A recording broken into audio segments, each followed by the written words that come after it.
सुकुटी fry भइरहेको छ guys.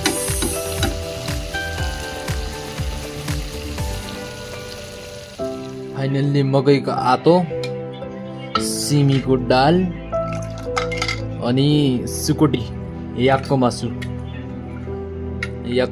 सुकुटी अनि यता मकैको आतो अनि यता सिमीको दाल रेडी भइसकेको छ। अब चाहिँ खाइन्छ टक्क लगाएर झ्याम्म। अनि यस्तो मकैको आतो खाने को हुनुहुन्छ सम्पर्क गर्नु होला, खाने मान्छेहरू हुनुहुन्छ भने हैन।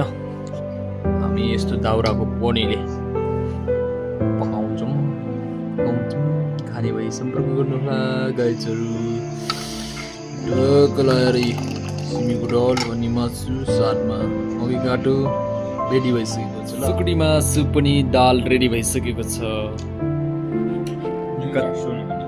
सबले खाँदैछन् एउटा साथीले, म पनि खान्छु। अब मकैको आटो, सिमीको दाल अनि त्यहाँको लगाएर सुकुटी खाने भए सम्पर्क गर्नु होला।